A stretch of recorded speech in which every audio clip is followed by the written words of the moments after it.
Thank you for joining. Today we're going to talk about bhakti yoga a little bit, and mostly from my experience of bhakti yoga and how I feel one can successfully approach bhakti yoga.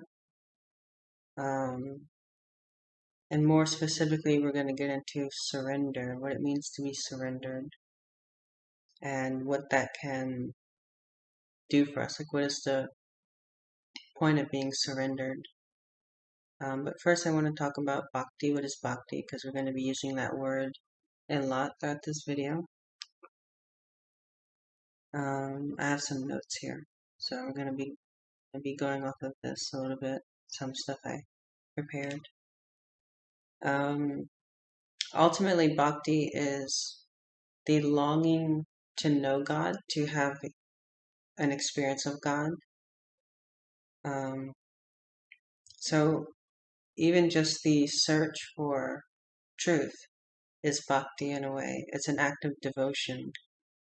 But bhakti yoga goes deeper than that in the sense that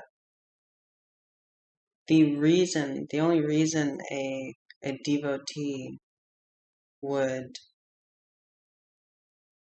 want to know God is to love God better. So bhakti involves a genuine and honest search for the divine.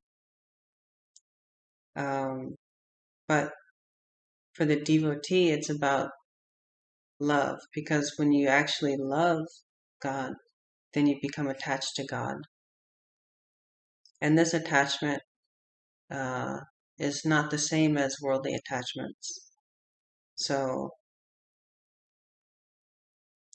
when your mind is on the supreme consciousness in a loving manner, then the gravity of that attention is much stronger. So you're much more likely to remember the divine and to remember, spiritual life. And when you are thinking of God, then automatically, and especially with love, because with love comes satisfaction, then you're automatically detached from worldliness and worldly desires that can cause us suffering. So that's why the devotee wants love of God, because by love of God, then we become attached to God in a way that our mind always wants to come back to God and think of God.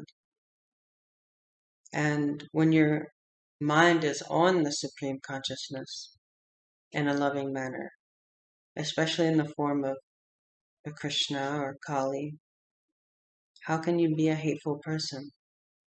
And how can you be attracted by greed and material pleasure? Because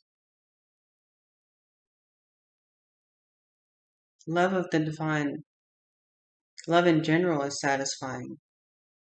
And if you've ever experienced even a romantic relationship or love and family relationships, just having like genuine love and a feeling of love, it's joyful, it brings joy.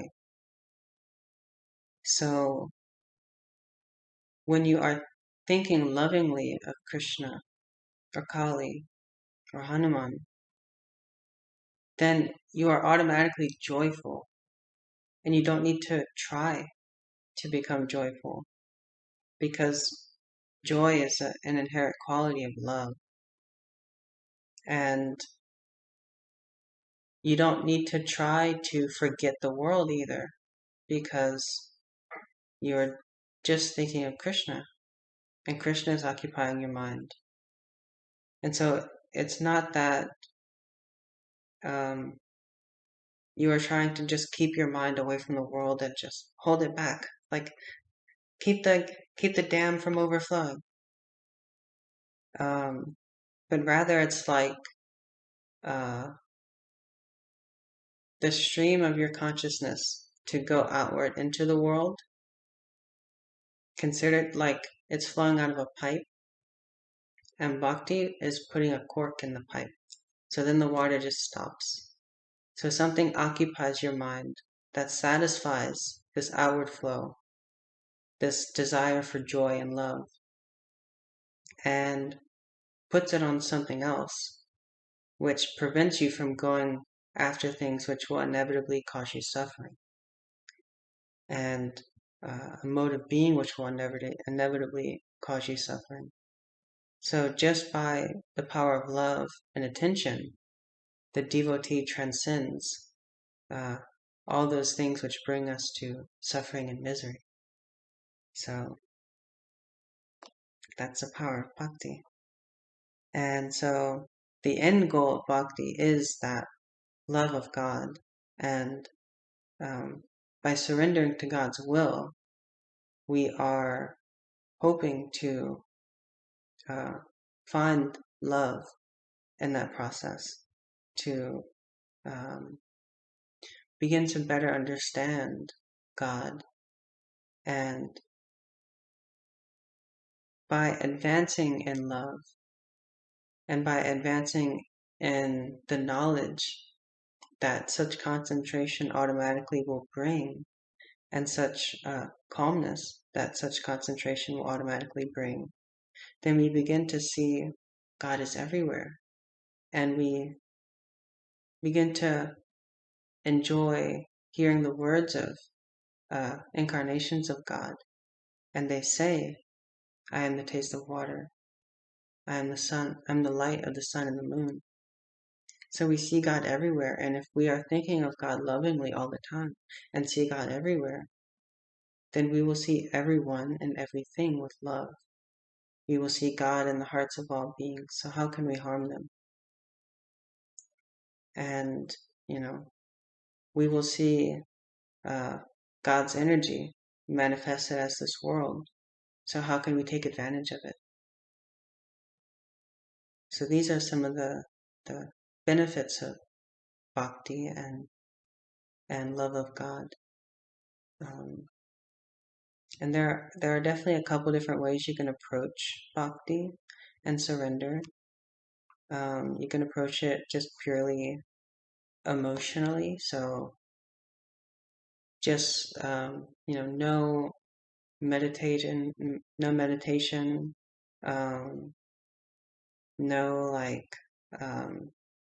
logical trying to figure God out, but just like, I'm done, God, I can't do it anymore. You have to take over for me. Or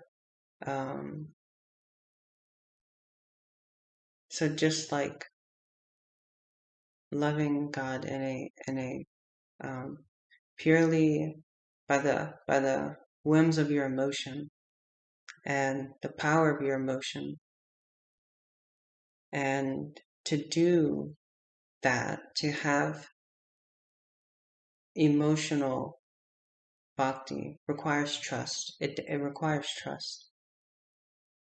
And in order to devote your life to loving a supreme consciousness in a personal form, you have to first trust that a supreme consciousness exists in the first place.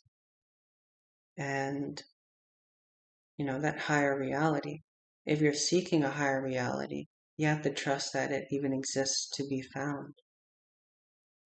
And you must also trust that you can actually be liberated and freed from suffering.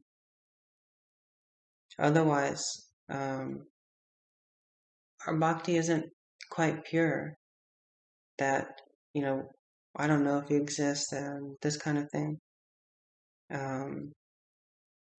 Then it becomes bhakti with doubt.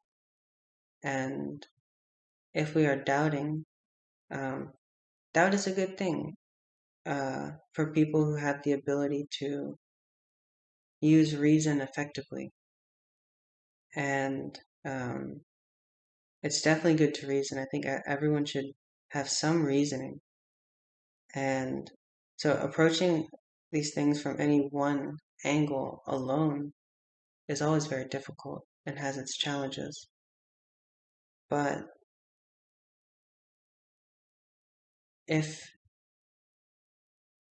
you don't even believe that you can overcome suffering, then when you ask to be freed from suffering, uh, or when you do work to be freed from suffering, it's kind of half-hearted.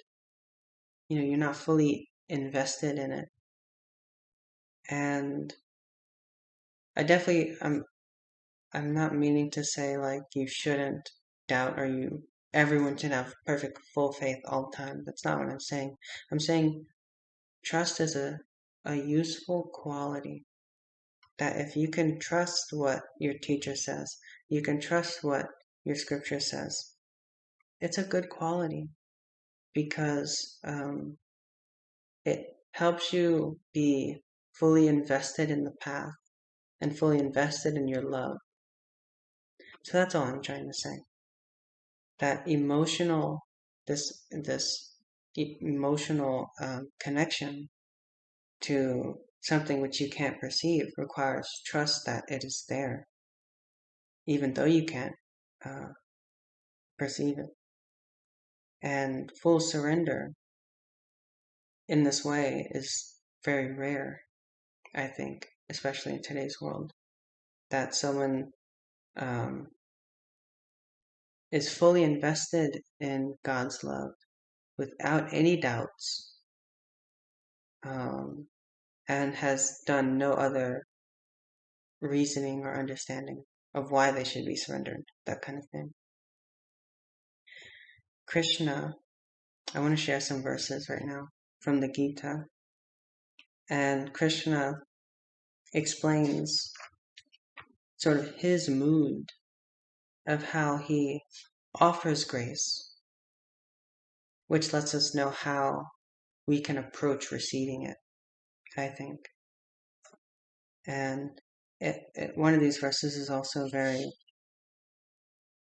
I think it can be misunderstood, so I want to see if I can offer some clarification. I'm going to try and do the Sanskrit. Let's see. Man mana bhava mad bhakto mad yaji mam namaskuru mam iveshyasi satyam te prati jane priyosime. That's the first one I want to share. This is verse 65 in chapter 18. And it says, always think of me and become my devotee. Worship me and offer your homage unto me. Thus you will come to me without fail. I promise you this because you are my very dear friend. So he's talking to Arjuna, of course. And before I discuss, I'll share the second one. This one is a bit harder. Let's see. Sarva dharman parityaja mamekam sharanam vraja aham tvam sarva papebhyo mokshayishyami ma suchaha. Abandon all varieties of religion and just surrender unto me. I shall deliver you from all sinful reaction. Do not fear. So, in the first one that I shared, so those are both back to back, 65 and 66 of chapter 18, final chapter of the Gita, where some of the most important stuff is shared, in my opinion. He's saying, just always think of me. And when he's saying me, he's saying me as Krishna. Now, in what way is me as Krishna? He is speaking to his good friend Arjuna. And he is saying, I am God, basically. And you can trust me because I am an incarnation of the Supreme. And in the second verse, we get this. I shall deliver you from all sinful reaction. Do not fear. He's not saying, oh, only me, only surrender unto me, and then you can, only then can you become free. No, he's saying, you can trust me. It's okay. I'm your friend. You know, it's like, if you can imagine that Arjuna and Krishna have lived their whole life together, and at this crucial moment, he's saying, for the first time, Arjuna is finding out at the time of the Bhagavad Gita that Krishna is a full incarnation of God. And Krishna is saying, you can rest now. It's okay. You know, like all this time we've lived our life together, and, you know, like I know what you've been through. I know your life. I know you've suffered. And it's okay. He's saying it's okay. You know, you can imagine that I would have certainly hugged Krishna if he was saying this to me. And these verses are like a hug to us, that we can imagine Krishna would be hugging us, sort of like, imagine there is a person who has spent a lot of time homeless, and suddenly a very rich person says, like, it's okay. I have the ability to lift you up out of this situation, and you don't have to struggle anymore. You don't have to work anymore. You don't have to do anything. You know, just come with me, and, you know, I will give you a home. So, in the same way, Krishna is saying, I'm rich. I can save you. And he's just saying, don't worry. You don't have to worry anymore. And this is the words of Ishvara. Ishvara is the personal aspect of the divine. And these words can apply to any manifestation of Ishvara. But Krishna is saying specifically that as Krishna, you can trust me, along with other incarnations of the full supreme consciousness. And, you know, this isn't a surrender which you know, rubs your face in the mud and, like, puts you down. This is a surrender which is saying, like,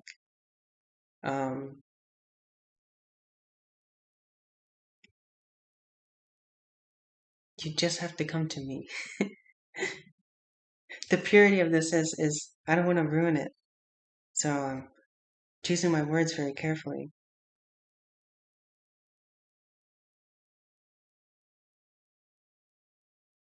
It's a surrender that's like, it offers respect to yourself and to your pain and to your suffering.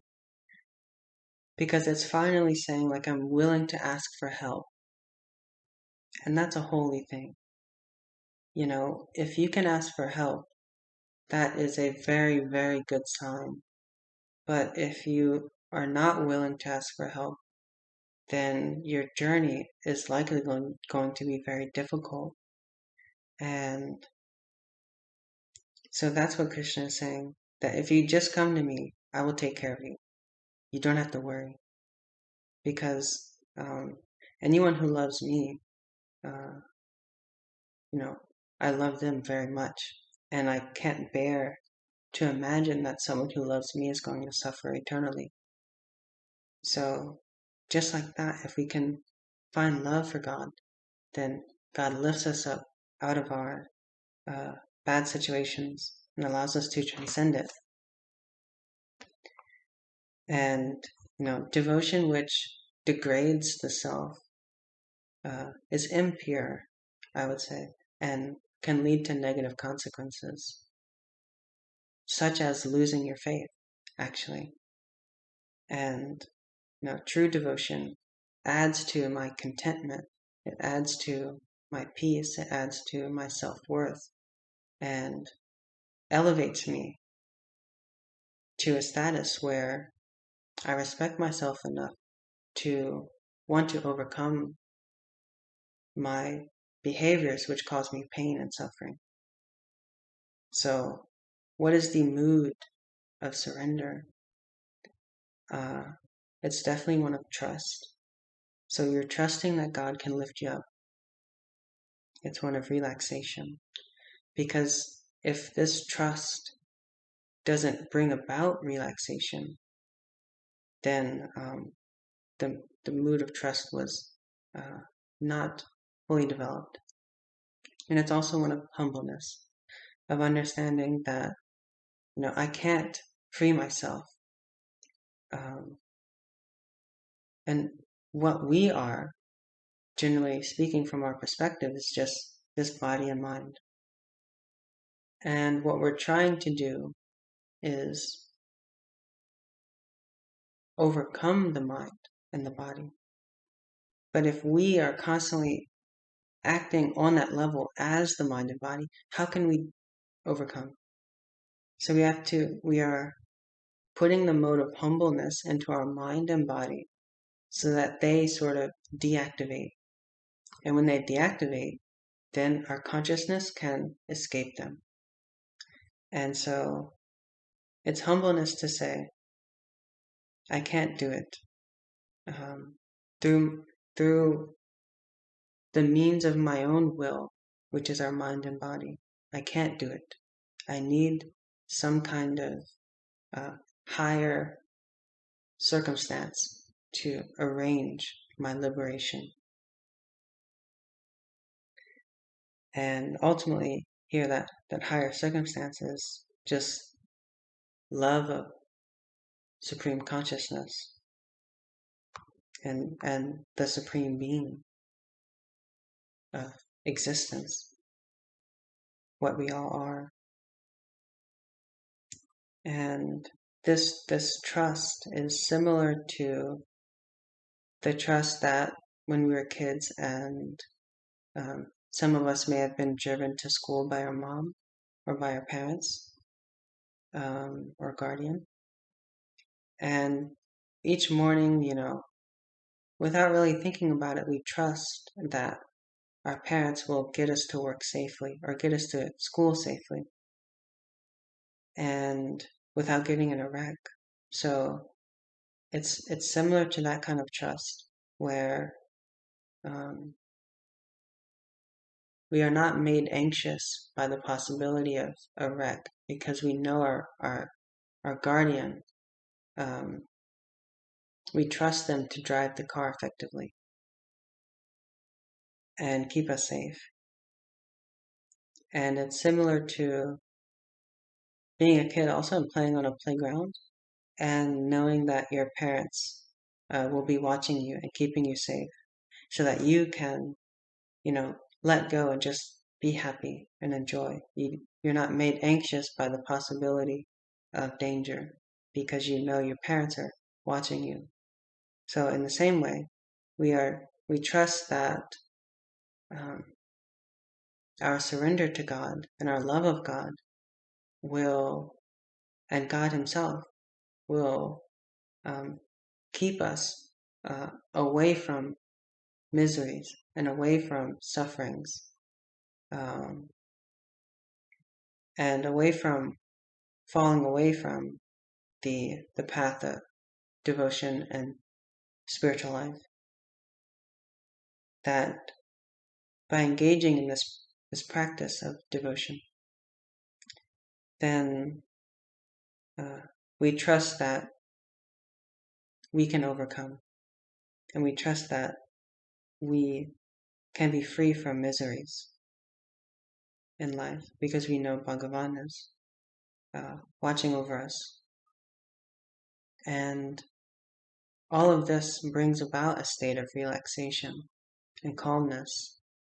And calmness is something I feel is extremely important on the spiritual path in general, because calmness allows for being present. We're not, sorry, we're not scattered and, dragged from one place to another, because we are just calm. And we can sit by ourselves and, just hear of God, love of God, and we're not pulled into anxious action, because we have become more satisfied the more we think of God and the more we release our selfishness in favor of surrender. And humbleness too. So that we know we can't save ourselves, and we don't have the knowledge to save ourselves. So we bow down knowing that my Bhagavan has this knowledge and will save me. So making Bhagavan my Bhagavan rather than just Bhagavan somewhere out there is important too. But the key thing there being knowing that, Bhagavan is the supreme consciousness. So that we are humbling ourselves and knowing that we can't see the supreme consciousness. We are identified with our mind and our body. So we cannot reveal the divine consciousness and the divine love, which we are not ourselves. And Bhagavan is that. So Bhagavan has the power by Yogamaya to, Yogamaya being cosmic circumstance, to free us from miseries and take us beyond, the ocean of death and rebirth and suffering. We'll get into logically, how to surrender logically, because that was a big part of my thing. And as you can see, even my emotional description of emotional surrendering had a lot of logic to it, I think. So, logically speaking, ultimately we are seeking knowledge of the absolute reality, which can arise as a circumstance of the absolute reality alone. So what power does our mental and physical will to have to bring about such perception? Does that make sense? That we are seeking a perception of the absolute, but all we know how to do is use mental faculties, which are inherently limited and temporary. And the absolute is meant to be, unchanging, permanent. So what ability does temporary, changing, and limited mental faculties have to bring about an understanding, which is a seeing of the absolute reality? So I think certainly it's possible to force your way, but who today in the world can do that with such intelligence and ferocity and actually find success? So, many people will just go mad. They won't find success and they'll say, forget it, and go back to their vices and these kinds of things and try to escape. So, basically, we're bowing down to, with our mind, recognizing its own limitation and setting aside its effort such to the knowledge that only the Absolute can organize the cosmic circumstances that will bring about the recognition of the divine. So with the Supreme Being being omnipresent, omniscient, it's all this. And where does enlightenment occur? In the midst of all this. So all of this must organize itself in a way that promotes the recognition of the divine. Otherwise, it simply won't happen. So we are bowing down to that principle that with our mind simply being another force spontaneously controlled and moved by the winds of nature, of all this cosmic energy and appearance and existence, that the mind alone cannot, doesn't have the will to produce that realization. So it's just bowing down in that sense. Just intellectually, I can't do it. I can't do it myself. It has to be everything combined. It has to be a conspiracy of the cosmos in order for us to realize the truth.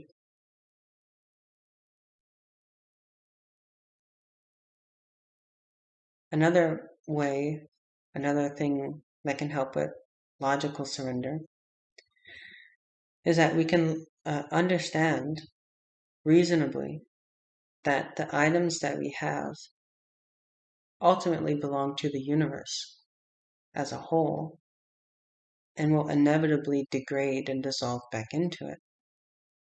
So ultimately, we are not a perfect proprietor of anything. So we can't perfectly own something permanently. We can only have an idea that something is ours. And that idea that this material that was produced by cosmic action that spans eons somehow mine, and somehow I, did you make it? Did you produce the energy which it is made of? These things belong to the cosmic substratum. They belong to the quantum field and not to our minds. The mind itself belongs to the quantum field. And our bodies also belong to the cosmic field, the cosmic underlying substratum. And so we can't say that we own them. And by doing so, we stop contemplating the objects of our senses. And when we stop contemplating, then we don't develop attachment to them. And when we don't develop attachment, we don't develop desire. And when we don't develop desire, we don't develop suffering. So these are very important things, I think. It can help us live a more selfless life. And a lot of the practices of bhakti, which encourage this perception that I'm explaining logically, help us live a more selfless life.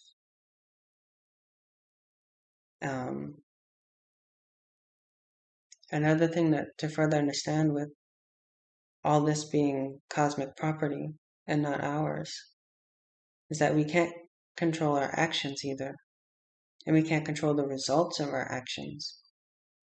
It's all, at the whims of whatever the cosmos is manifesting right now.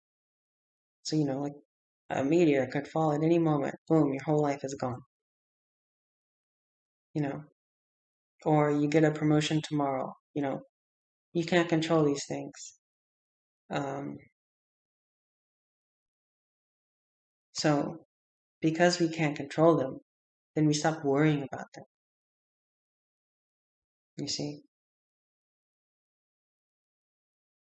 So surrendering the effort of our mind, which causes suffering, that effort being trying to control a circumstance, trying to make it how we want it to be, trying to escape something we don't want to experience and chase after something we do. All of that comes to a stop when you recognize fully, deeply, that you don't even have the ability to control what you experience. So mentally surrendering to the will of the cosmos is of utmost priority if we want to have even a semblance of acceptance of our life and circumstances, be they terrible or excellent. And without acceptance, we can't have contentment, and without contentment and acceptance, we can't have calmness. So this is a part of how Bhakti Yoga works to develop these qualities automatically by surrendering to the will of cosmos, of the universe, the Supreme Being. So, in a bad situation, we can avoid the suffering by having first let go of our attachments to the controlling the fruits of our labor. Because just as much as we own the objects around us in relation to the universe, just as much we own the results of our actions. So, realizing we ultimately can't control them allows us to let go of the desires that they should be this way or that way, because we know whatever comes is whatever is going to come. That's we can control how we respond to it, and it's okay to hurt, to feel pain, and it's okay to feel pleasure. It's okay to feel good, but no longer will you be attached or averse to these sensations, because we know we can't control what we experience anyway.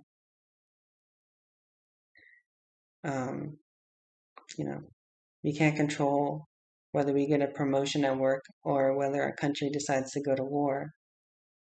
And we can't control whether we are fortunate enough to have the realization of our true nature.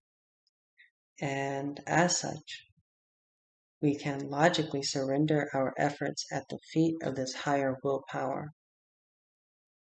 And, we still want to put in effort and work towards it. But all we are doing is rightfully putting back the controller of results to the Supreme, rather than taking ownership of that which we don't have ownership of.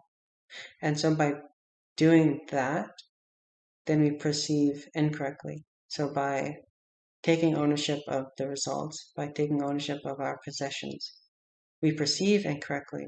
And because we perceive incorrectly, then we suffer. But by surrendering, then we can begin to perceive the world more accurately. And by perceiving more truthfully, more accurately, then we can become calm. Because truth always leads to more calmness, as that is the nature of reality. So, let's see.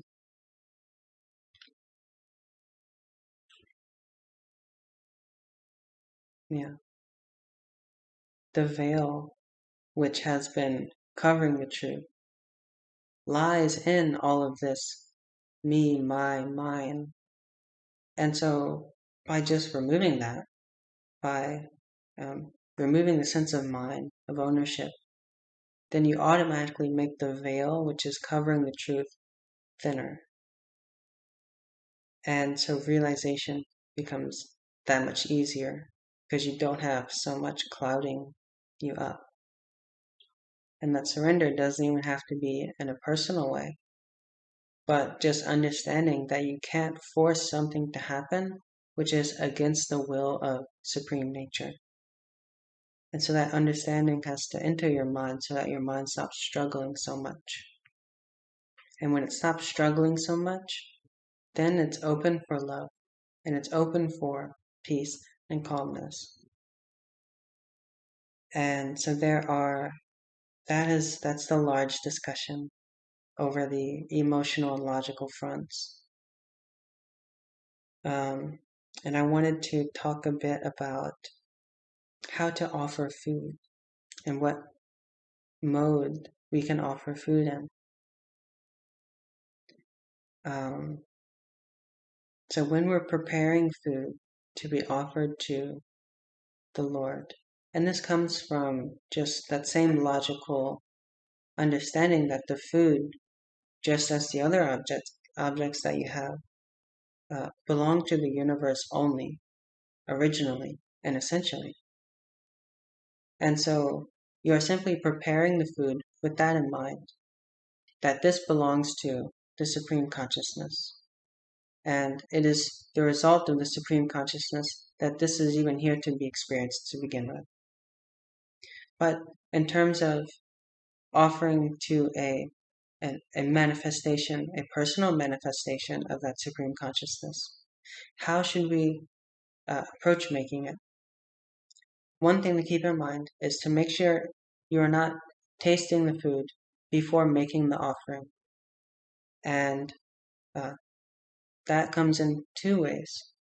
So we should not be physically tasting it, of course, but we should not be mentally tasting it first before we eat it or before we offer it, and things like that.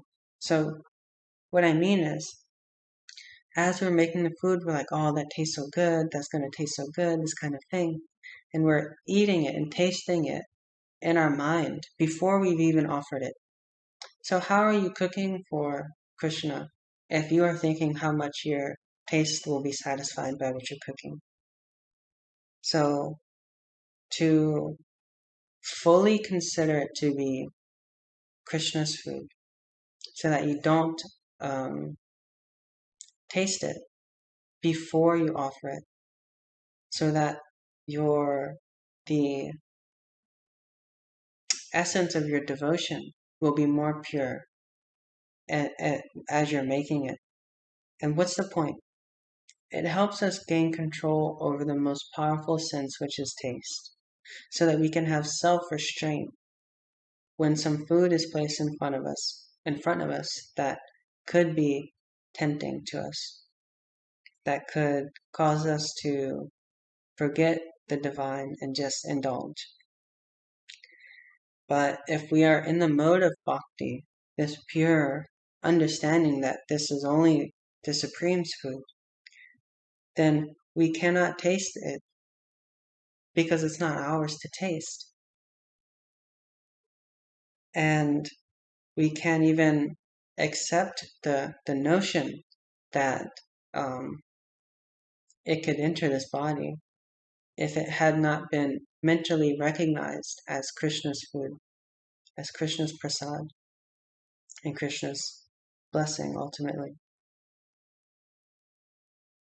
So by doing that, being in that mode, we're saved from temptation because our mind no longer reaches out to taste it because it sees it as Krishna's food. Just as,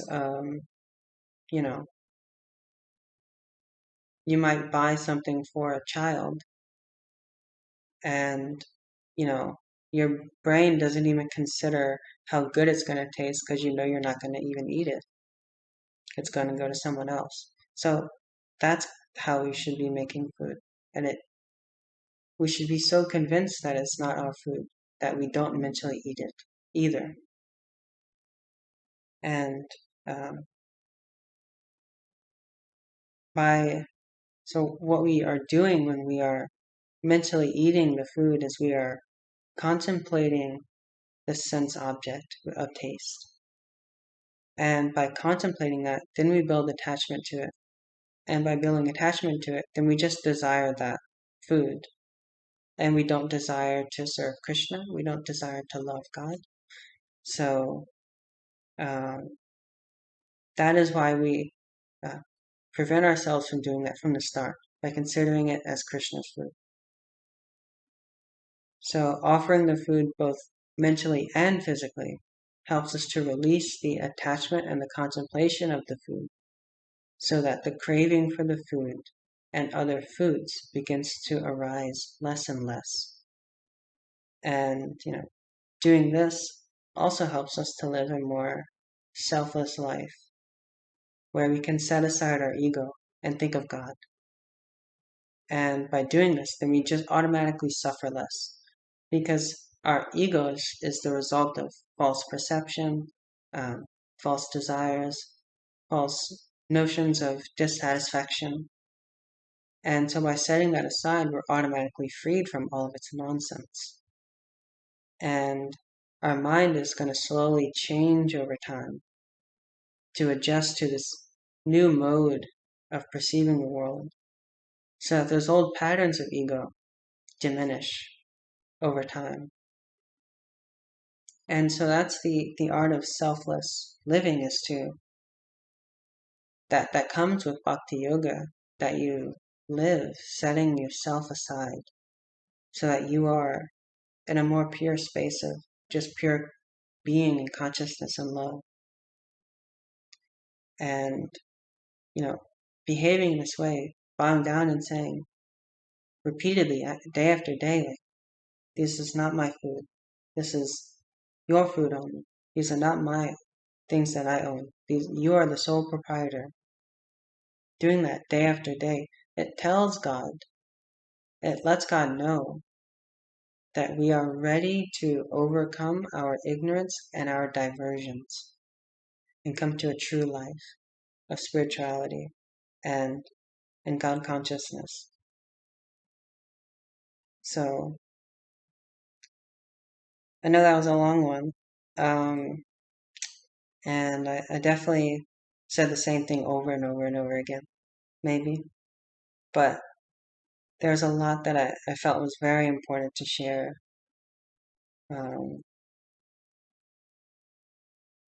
Very, very important stuff.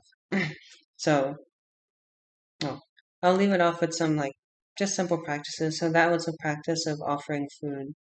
And you can do that mentally. Think of God, think of some form, or offer to just the formless supreme being that is of the form of the universe you perceive. Or you can offer to even take an image on your phone, if you have a phone, just a beautiful image of your chosen ideal, whether it's Jesus or Krishna, and of course a murti or a printed image of some kind. To bow down is one practice with your food, and also with all of your objects, and to, I think, some meditation once a day, to sit in silence and not focus on anything, not do anything, not think about anything, but just sit and forget, zwawang. And when you're sitting, you're not focusing here or there, and you're not focusing everywhere, but you're just sitting and letting everything come. And that can help you to get more expansive and relaxed, I think, more comfortable just existing. And it helps with forbearance, I think, too, interestingly. Some simple breathing practices like heart rate variability resonance that my guru teaches. which I will put down below, can be a more active practice in meditation, that you sit and activate your nervous system through a certain type of breathing, your relaxed nervous system, so that you can become more bodily calm, become more mentally calm, and train your brain and your body to favor relaxation and calmness. And of course, chanting the name of God cannot be understated at all. If you have a mala, it's recommended to start with like 4 rounds. So you can even just say, if it's just Shiva or Kali, just the name of Shiva. Shiva, Shiva, Shiva, Shiva. Or whoever. And 4 times. And then when you can build a regular practice of that, then you can increase and increase.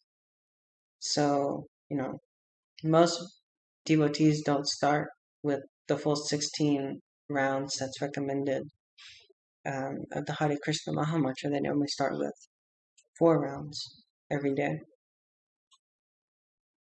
And eventually, you'll find it so pleasing that you will want to chant Hare Krishna all day long, and you won't even have to force yourself to chant. You'll just love doing it so much. And the reason chanting the name is important, and I want to make a special note, because the name of Krishna itself is non-different from his supreme consciousness, which is pervading our own consciousness. So by putting our mind on Krishna, we're putting our mind on supreme consciousness. And if we can make a practice of putting our mind on supreme consciousness, what we're doing is adding parts all throughout our day so that we never forget the supreme consciousness. And the more we repeat the name, not only do we just meditate in a usual sense, like focus and repetition can make the mind really, really condense and focus in a good way. But we are associating ourselves with transcendental consciousness. And by doing so, we accustom our own consciousness to that transcendence. So just as the Upanishads will say that chanting Om, by rubbing Om along the Atman, then gradually its nature is revealed, because Om is a vibration manifestation of the Atman. So you're rubbing the Atman with the Atman, like rubbing 2 sticks together, you get fire. So by rubbing the Atman with Om, then you get transcendental realization. And the same is true of Krishna or any other divine name, that they are manifestations of the transcendental consciousness. And so by associating our consciousness with that, then our consciousness is realized to be transcendental. And it's easy. It's easy. Anyone can say Krishna, Krishna, Krishna. Anyone can say. And this is a long video. I'm sorry. Anyway, thank you for listening. Thank you for being a devotee. I'm sure if you made it this far, you're a devotee.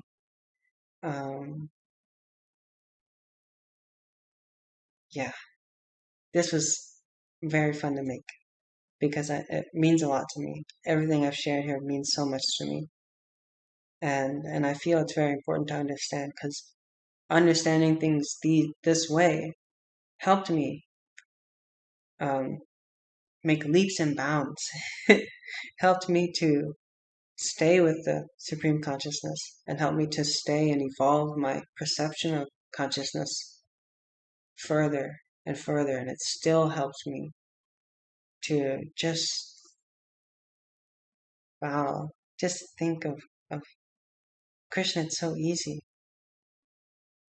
And instantly you're elevated. So, thank you.